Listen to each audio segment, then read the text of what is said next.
Okay, section 4.7 on inverse trig functions.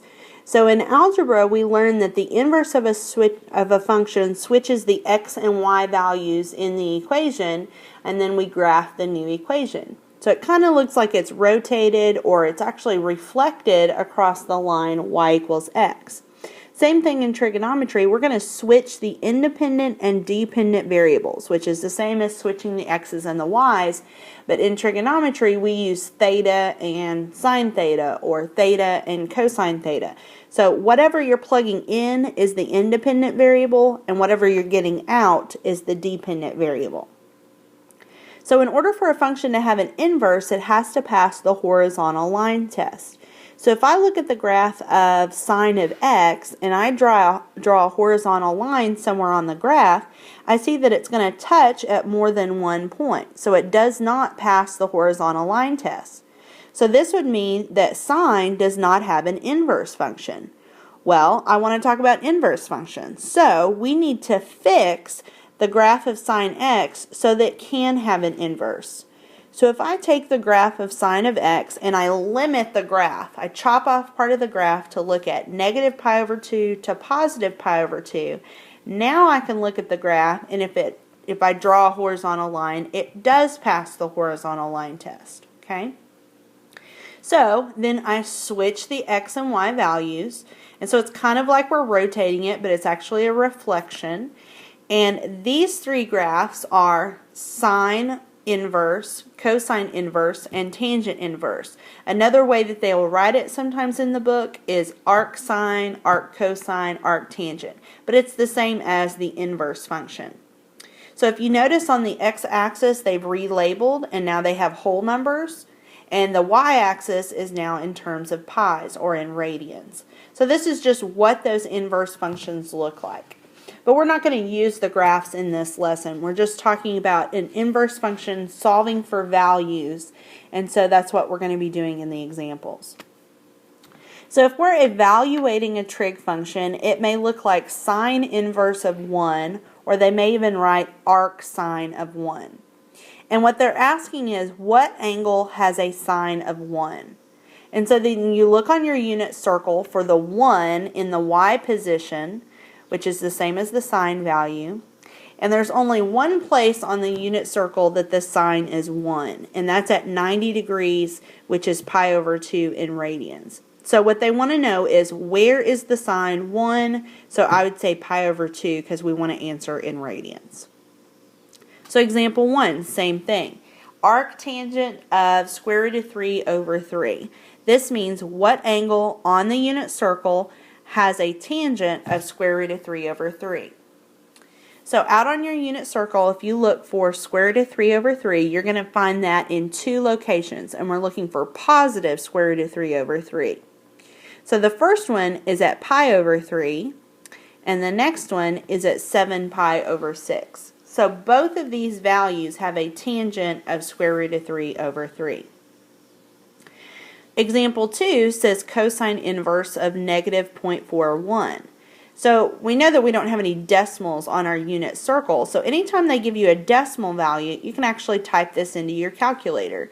You're going to type second cosine of negative 0.41.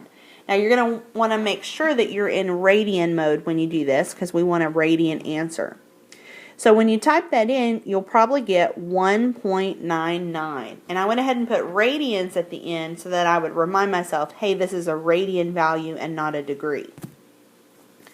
Okay, so anytime you see arc something or something inverse, that's what you're looking for. What angle has that value? Okay, next thing are the properties of inverse trig functions. So if you read this, it says f of f inverse of x is equal to x. And also f inverse of f of x is equal to x. What this means is an inverse and a function undo each other.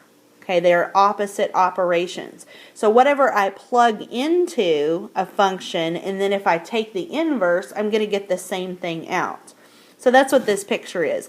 If I take a staple and use a stapler to put it into the wall or in a piece of paper, and then I use a staple remover to take the staple out, I'm left with a staple. So the staple remover and the stapler undo each other. They are opposite operations, and so we're left with the staple, okay, or the x. Okay, so when we're looking at examples where you have a function and its inverse, it's really simple. They're opposite operations. It's like multiplication and division, subtraction and addition. They undo each other. So sine of sine inverse of 2 pi is simply equal to 2 pi. They undo each other. You're left with whatever's in the middle there.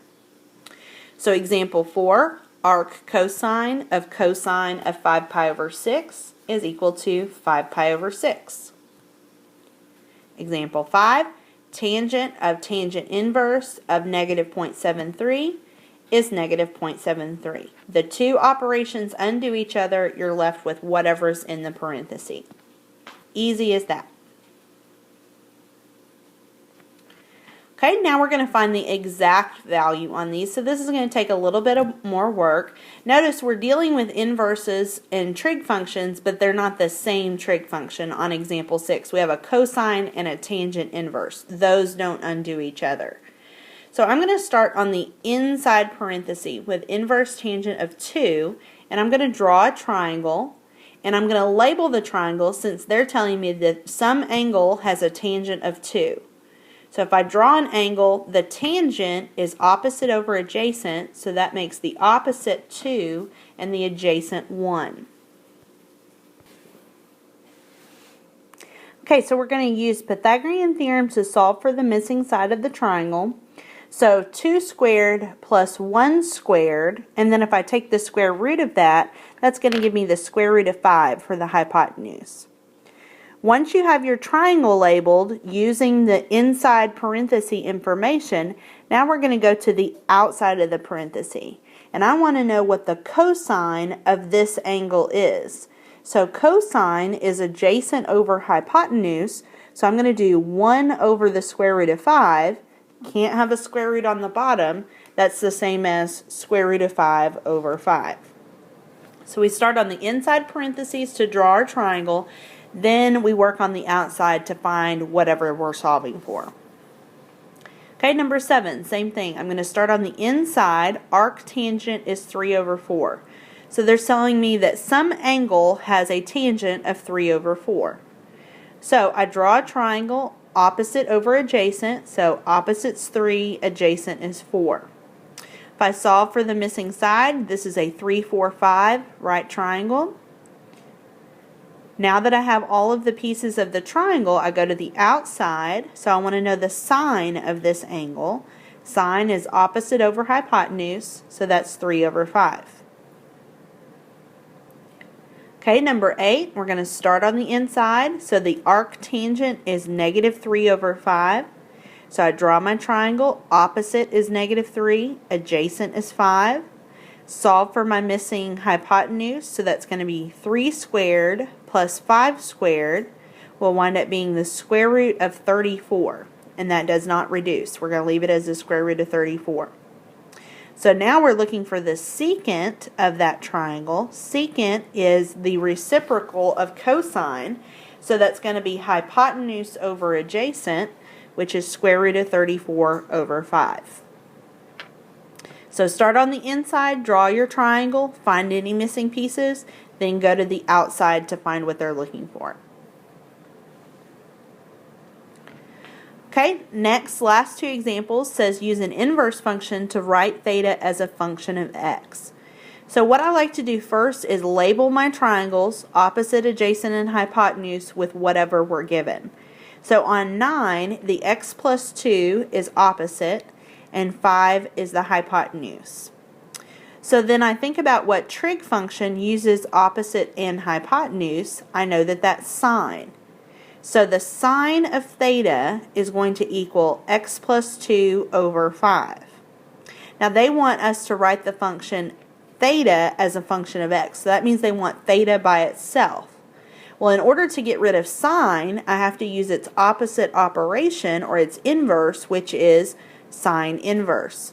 So then I would have theta equals sine inverse of x plus 2 over 5. So this is theta as a function of x. Same thing with number 10. We want to label our sides. So we've got adjacent and hypotenuse. I know that that's cosine. So then I would say cosine of theta is x plus 3 over 2x. And I want theta by itself, so I use the inverse cosine function. So theta equals inverse cosine of x plus 3 over 2x. If you can skip the first step and just jump right to theta equals, go ahead. That's fine with me. Okay, so your homework is on page 349. You're doing 2 through 58 evens.